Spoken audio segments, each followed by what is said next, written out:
먼저 영상 보시기 전에 구독, 좋아요, 알림 설정까지 부탁드립니다. 오늘은 1편에 이어서 김유진 씨 인생 2막, 아니 사기 2막 이야기 계속됩니다. 2013년 세상 밖으로 나온 김유진 씨, 그가 적응기를 끝내고 나온 때는 2014년입니다. 그가 감옥에서 5년 생활을 하면서 세상이 너무 빨리 바뀌었죠. 스마트폰도 나오고 카톡도 나오고, 그 스마트폰이 어떤 건지 적응하는 시간이 그에게도 필요했을까요? 그런 적응기를 끝낸 뒤에 이제 가명으로 말하는데 그 L모터스라는 곳을 운영하게 됩니다. L모터스는 김유진 씨가 차린 회사는 아니고 원래 다른 회사가 있습니다. 원래 본사가 있고 계열사를 하나 맡게 된 거죠, 김유진 씨가. 이 김유진 씨와 L모터스가 연결되게 된 건 서로의 니즈가 충족됐기 때문입니다. 일단 L모터스의 본사, 그러니까 L사는 상장을 준비하고 있었고, 이 때문에 사업 모델을 좀 매력적으로 다듬을 필요가 있었습니다. 그래서 슈퍼카 수리 사업 부분을 추가하려고 했는데, 물론 사기는 쳤지만 공업사를 운영해본 김유진 씨가 마침 세상 밖에 나와 있었고, 김유진 씨는 마침 돈은 없었고 명의도 쓸 수 없었고 신불자가 됐으니까, 이 전과자가 됐으니까 이 L사가 돈을 지원해주고 공업사를 운영해보라는 제안이 옳다고나 받아들일 수밖에 없겠죠. 그래서 김유진 씨는 L사 운영을 맡아보라는 그 제안을 수락하게 됩니다. 그래서 성수역 남쪽에 약 빚 2억 원이 있던 D공업사를 인수해서 이걸 L모터스 공업사로 바꿔서 운영하게 됩니다. 이 공업사 대표의 명의는 신불자인 김유진 씨 명의를 사용할 수가 없어서 친구 명의를 사용했다고 합니다. 그러니까 이 친구가 바지 사장이었던 거죠. 그렇게 다시 인생 2막, 그러니까 사기 2막을 시작한 김유진 씨. 하지만 역시 개벌은 남 못 주죠. 처음에는 열심히 살아서 갚겠습니다 하면서 피해자들을 찾아가 사과도 하고 무릎도 꿇고 눈물도 뚝뚝 흘리고, 하여간 눈물 흘리며 사죄에 마음을 누그러뜨린 뒤에 또 돈을 달라고 하게 됩니다. 왜냐하면 이제 진짜 사업해서 돈 갚으려고 하는데 시드머니가 없다. 감옥이란 데가 한 번 가지 거기 두 번은 못 가는 데다. 나 두 번 가면 사람 아니다. 이런 식으로 다시 시드머니를 모읍니다. 그대로 사기꾼으로 다시 탈바꿈합니다. 여기에서 즉 사기꾼으로 탈바꿈하는 데는 정가은 씨의 역할이 결정적인 역할을 했다고 합니다.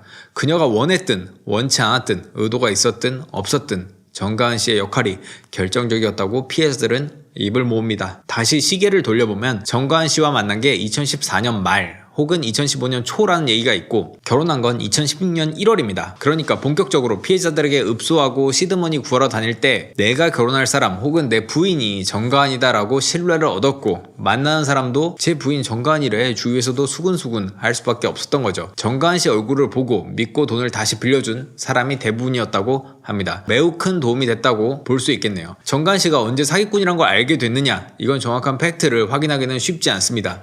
주변 사람들 증언에 의하면 최소한 결혼하기 전이다 라고, 또 최측근은 결혼하기 전에 무조건 알 수밖에 없다 라고도 말했습니다. 결혼하기 전에도 김유진 씨가 스스로 나는 정가은에게 다 내가 전과가 있는 사람이다 라고 얘기했다 라고 말한 바 있다고 합니다. 이렇게 정가은을 이용해서 김유진 씨는 그는 다시 자리를 잡습니다. 그리고 본격적인 사기극이 시작되죠. 물론 이 의견은 다른 의견도 있습니다. 애초부터 사기는 아니었다. L모터스의 처음부터 사기는 아니고 나중에 일이 잘 안 되면서 두 번째 사기를 쳤다는 증언도 있는데 솔직히 저는 사람은 잘 변하지 않기 때문에 그냥 천성대로 행동했다고 생각하겠습니다. 어쨌거나 이렇게 사람들에게 읍소하고 다니면서 시드머니를 모았고, 이 돈을 통해서 사고차를 사 모을 돈을 확보를 한 거죠. 또한 그는 사고차를 고칠 공업사는 이 L사를 통해서 구해서 다시 과거 2000년대 중반처럼 공업사를 운영하게 되고, 이 사고차를 매입을 해서 수리해서 파는 이 시스템을 갖추게 됩니다. 그리고 다시 그 공업사는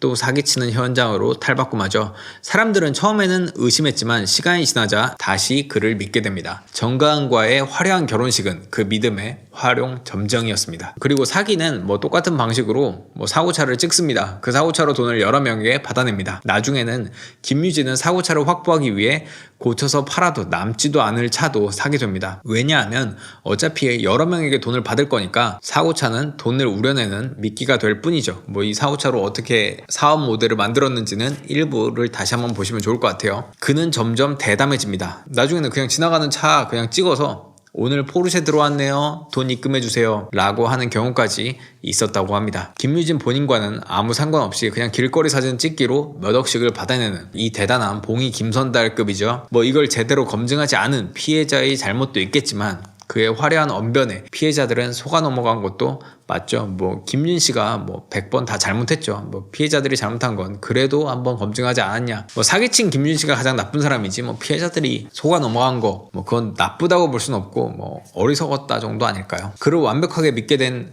피해자들, 그는 또 리스를 통한 장난질도 계속하게 됩니다. 현실과 리스사 데이터베이스상의 괴를 이용하기도 하는데요. 실제로는 판매가 잘 안 되는, 그래서 중고 가격이 상식적인 가격보다 실제로는 낮게 거래되는 차량이 있다고 합시다. 예를 들어 마세라티 구형 같은 경우 기본 판매가가 워낙 높고 이 차값이 있기 때문에 리스사에서는 데이터베이스 가격이 높게 책정되어 있는데 실질적으로는 잘 거래되지 않고 수리비용도 높아 중고 가격이 똥값인 차량들이 있습니다. 뭐 이걸 가격 방어가 잘 안 되는 차다 뭐 이런 얘기가 있죠. 이런 차량을 김유진 씨는 매우 사랑했습니다. 그 차를 1,000만 원에 매입하면 리스사 할부사에서는 3,000만 원까지 내어주니까요. 그렇게 차액을 2,000만 원 챙길 수 있는 거죠.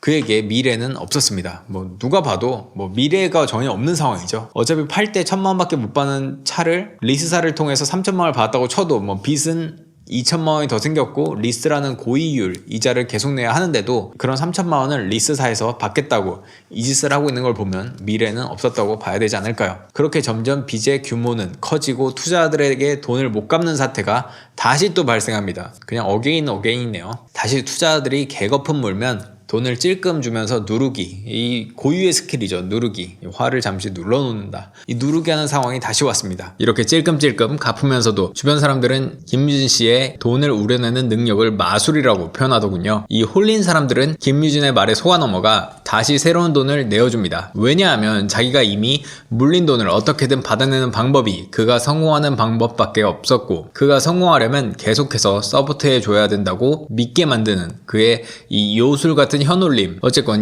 그 현올림에 다들 넘어간 거죠. 본전 받으려다 10억 물린 사람도 있다고 합니다. 이렇게 지나가는 차를 찍어서 돈을 만들어내는 요술 같은 김유진 씨. 그리고 김유진 씨는 2018년 모종의 이유로 정가은 씨와 이혼합니다. 당시 정가은 씨 소속사는 정가은 씨 이혼 소식을 전하며 이렇게 말을 합니다. 부부의 연을 잘 지켜가고 싶었지만 다름의 벽을 넘지 못하고 이처럼 어려운 결정을 내리게 됐다. 두 사람은 비록 다른 길을 걷게 되었지만 각자의 길을 응원하고 지지하고 있다고 전했습니다. 이어 오랜 시간 많은 고민을 거듭하고 대화를 나눈 끝에 내린 선택이니만큼 넓은 이해를 부탁드린다며 앞으로 방송인으로 활동할 것을 예고했습니다. 정가은 씨와 이혼한 김유진 씨, 그는 2018년 연말, 2019년 1월 1일 첫 해를 보면서 아마 이런 생각을 했을지도 모릅니다. 내년 새해 떠오르는 태양은 한국에서 볼 수 없을지도 모르겠구나. 그러니까 2020년 1월 1일에는 난 여기 없다. 그렇게 마음먹은 김유진 씨라고 밖에는 볼 수 없는 행동을 이어갑니다. 뭐 뒤가 없는 행동을 하는 거죠. 막판 돈을 끝없이 우려내는, 마지막까지 행주를 쥐어짜는, 마른 행주도 짜면 물이 나오는 것처럼 몇백, 아니 몇십까지 돈을 받을 수 있으면 다 받아냅니다. 카드값부터 해서 가전제품까지 다 팔아댑니다. 그리고 이 사기극의 막판인 2019년 9월 L사에서 김유진 씨는 L모터스 공업사를 운영하며 회사 돈을 횡령했다는 혐의로 고소를 당해서 2번의 경찰 조사를 받습니다. 그런데 여기서 소위 이 업계 용어로 박사학위라는 게 있다고 합니다. 사기로 전과를 이미 갔다 온, 그것도 5년이나 살다 온 김유진 씨는 사기로는 뭐 박사라고 볼 수 있겠죠. 2009년 사기 혐의로 구치소로 간 김유진 씨. 워낙 사건이 복잡하고 혐의가 많고 고소한 피해자가 많아서 이 김유진 씨는 교도소로 바로 가지 않고 구치소에서 약 3년가량을 보냈다고 합니다. 그만큼 재판이 길었다는 거죠. 그곳에서 매일같이 새로 들어오는 많은 사람들의 공소장을 보고 실제로 판결받는 사례들을 봐오면서 실전 공부, 그러니까 생존 법률을 몸소 터득하게 됩니다. 특히나 다양한 사기범들의 생생한 사기수법, 사례들을 흡수하는 계기도 되었다고 합니다. 그는 출소 후에 자랑 삼아서 내가 우리 구치소 변호사였다. 그 구치소 안에서 자기가 너 이거 몇 년짜리다 라고 하면 그대로 몇 년이 나왔고, 또는 이거 변호사 사서 보석 신청을 하면 무조건 튕긴다 등의 조언으로 구치소 안에서 많은 사람들의 신망을 얻었다고 합니다. 구치소 변호사로 이렇게 취득한 사기 박사학위 소지자인 김유진 씨, 그는 역시 박사학위 소지자답게 마지막까지 안전장치를 두었습니다. 2019년 9월 횡령 혐의로 고소된 김유진 씨는 이 자신이 도망갈 시간을 벌기 위해서 갑작스럽게 경기도 광주시 오포읍 주소지 이전을 합니다. 그리고 경찰에 내 주소가 이전됐다 라면서 사건을 본인 관할, 그러니까 경기도 광주시로 경찰서로 넘겨달라 라고 요청을 했습니다. 그렇게 시간을 또 번 거죠. 넘겨받은 경찰서가 다시 사건을 파악하고 또 김유진 씨를 불러서 조사하는 데는 2달 정도,